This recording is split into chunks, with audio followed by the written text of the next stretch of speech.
Hello, people. Lek here. Today I want to talk about the incredible AMX M4 49. I was actually in the process of doing a review of this fantastic tank and hadn't quite finished it yet, and boom, it came on sale in the store. So I decided, all right, I got to knock this out so people have a chance to still buy it because it is, in my opinion, the most underrated Tier 8 premium in the game. Nickname, I always nickname it Scottie Pippen. It is underappreciated and underpaid because no one realizes how good it is and no one ever buys this tank. It's actually fantastic. I've always had some theories on why people don't buy this tank. I know it's the reason I didn't buy it at first, is because they confused the name with the AMX M4 45, which is the Tier 7 Tech Tree French Heavy that has a pathetic 220 alpha gun and no armor and is a piece of crap. I mean, okay, it's not that bad, but I don't really have any desire to ever have that tank. I don't even have it in my garage.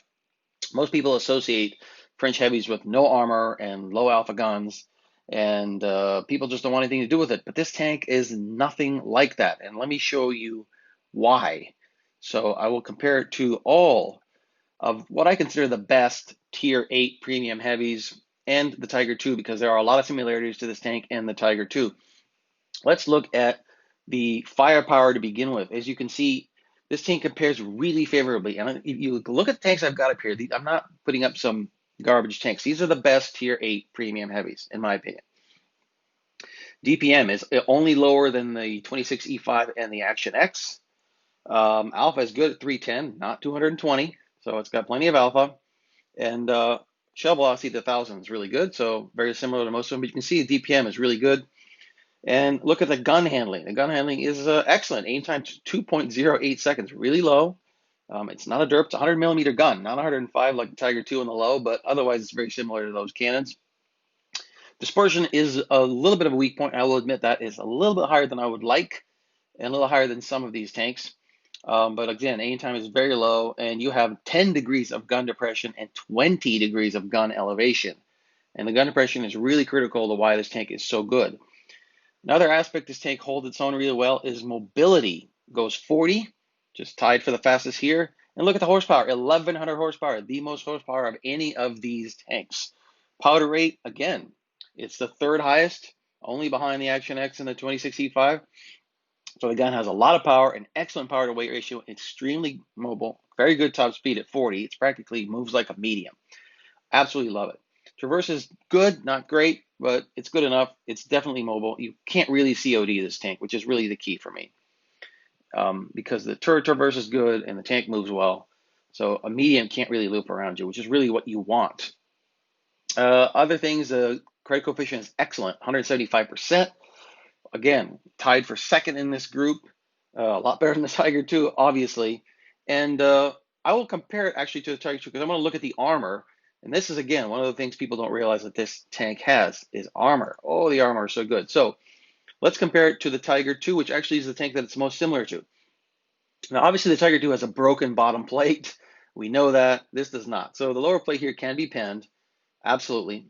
The front plate is actually really similar to the Tiger II. So you look at the Tiger II's front plate with gun depression. So the Tiger II at, let's say, assuming you're using your full gun depression, you're looking at about 285, 286. For this tank, it's about the same. See, 286, 285. So same front plate, and this part right here is really high, 380. Nobody's penning that. So the front armor is very close to the Tiger II, really good, and you have 10 degrees, which is better. Turret, you have the hatch. It's a little bit bigger than Tiger II's, and it can be penned. So you have to really be careful with that. But otherwise, you actually have a better turret than the Tiger II. The sides of the turret, you're looking at almost 400 millimeters right here. And this front plate cannot be penned at all, okay? Nothing is going through here. It is just a fundamentally magnificent turret. The Tiger II has a weakness in the turret. The sides are strong. You're looking at 324, 340. Nothing's going to pen that. The hatch is small, which is really great. But the faceplate of the Tiger II, like most German tanks, you're looking at even with gun depression, 230 degrees. So if somebody is an accurate shot and a gun with good pen, it will go through it and it can be penned. You cannot pen the front plate of this, of the AMX. Now, where the AMX is weak is, of course, the sides. Now, the back of the turret is just made of French cheese.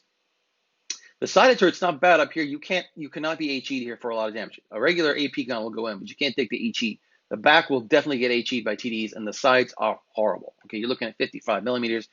The rear is just non-existent. So you definitely want to keep this facing front all the time, or you will get HE'd. I know I hear a lot of complaints about this tank getting HE'd. That's because the sides are really weak, but that's where you get your mobility. They had to take some weight off somewhere, and it moves because of that. So overall, you've got a tank that makes a ton of credits, has a really great gun, and absolutely phenomenal front armor in 10 degrees of gun depression. So let's get right to some great replays. Okay, I've got actually 4 replays that I managed to do today. And basically what I did in order to get these, I just took this thing out and drove it. And I ended up doing about 9 matches that I did with it, and I think I went 8-1. This thing never seems to lose. So I'm here at Middleburg, and I'm going right to the top because of the speed. Again, gun depression, I want to be up at the top. I immediately get in this all-down position, and I can use the armor of the tank to easily basically control the match from up here. So I've got this Panther in front of me. He's completely hopeless. He can't pen me. He can't do anything. I've got Med supporting me, and I'm just going to sit here, and I'm going to use the gun depression. I'm going to use the DPM to basically control the entire match from the top. And as you can see, it is just so easy in this thing because the turret is so strong. I can keep their heavies at bay. Obviously, this AMX M. The aforementioned M445 is just hopeless, but part of it is, of course, the fact that the driver is a bit of an idiot. I can pen him so easily. ISU can't even touch me in this situation. You just have to watch the turret. You turn the turret sideways, you're going to get nailed. So you have to really be careful when you swing the turret around. I'm using the turret lock. You notice when I'm going to look left, I'm backing up so the whole turret is covered up. So if I need to look left and get a shot in, I'm not going to do it until I'm all the way back and it's under cover and it can't be shot. So T-32 does have an amazing turret, probably the best turret in Tier 8, but it doesn't have this gun and it sure as hell doesn't make any credits. So this AMX is finally dead. He's just a clown. We're completely dominating the match because I'm in position here, and these guys decide to push forward, and I'm just going to let them because I kind of thought, you know, a dead Black Prince would be great cover from this, and you can see I'm actually going to use him for that. Easily pen the 59. 59 can't touch me from here because I'm facing front. His gun, any of the T44 variants cannot pen you at all. Their pen's just too low. So you can easily deal with them. Maybe the 59 Patton because it has the heat, but the rest of them can't do anything. And so the 59 just walks away. He sees the red and leaves. And now it's just a T-32, and I mean, 59 is basically going to get erased, and I'm just playing with this guy.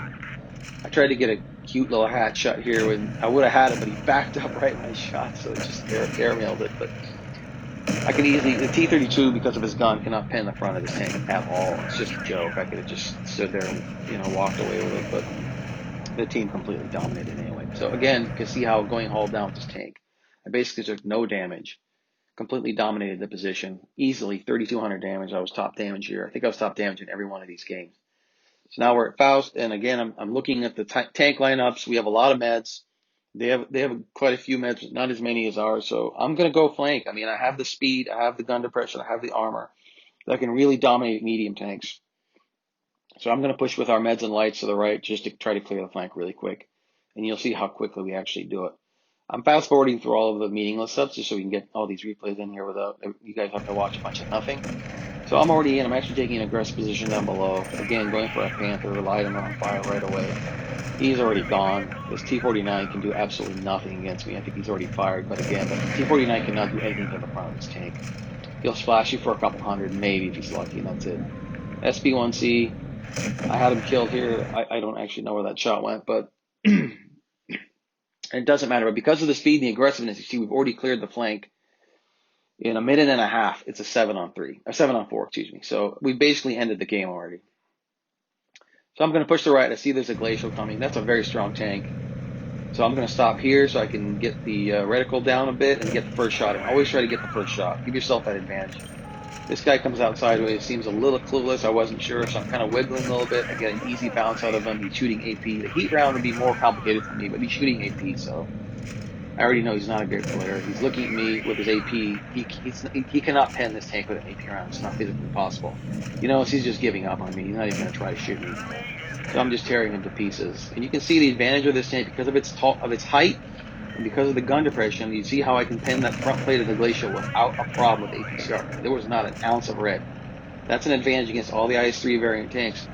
Because you're so tall and you have a good pin on your APCR, you face hug them and you look down at that front plate, you'll go right in, not a problem. The only one that's going to be an issue, of course, is the 252, and that's completely broken armor. But with the 252, you can pin the hatches because of the height. So it's a great tank to deal with any of the IS-3 variants because of that. They have a real hard time with the front armor on this thing. A very easy game. I mean, I was top damage again, 2200, but we just mowed them down. Again, it just showed the speed of the tank and how I was able to go to the flank with it and help the meds just erase their meds in about 2 seconds. So here I'm going to go left at Black Goldville. I like going left anyway, but I would do it with this tank no matter what. I have armor, I have gun depression, I have speed, so I'm going to push right to the corner because I want to deal with their meds. I want to clear the flank. That's my normal strategy with this tank. I always play it front line and I try to push the corners. LTTB cannot pin this tank under any circumstance to the front. It's just never going to happen. I see it's a Scorpion and a Tiger too, so I'm not going to push. I just poked around, got a track shot out of him, and I'm going to be real careful. I kind of took a prayer there. That was a waste of a shell. But with a Scorpion and a Tiger too, it's a little more dangerous. And I think this guy, he knows what he's doing. You see, he pinned me here. He got me in the lower plate because I was kind of going around the corner. I should have been lower. So I positioned myself poorly there, and I deserved to get hit. I did trade with him, but he got me with an AP round, and I had to shoot APCR. So he definitely got the better of me on that one. Now, I noticed this whole team is abandoning this guy, which typically, I mean, I don't know why they all left. I guess they saw something that was interesting to them. So they just left this poor guy by himself.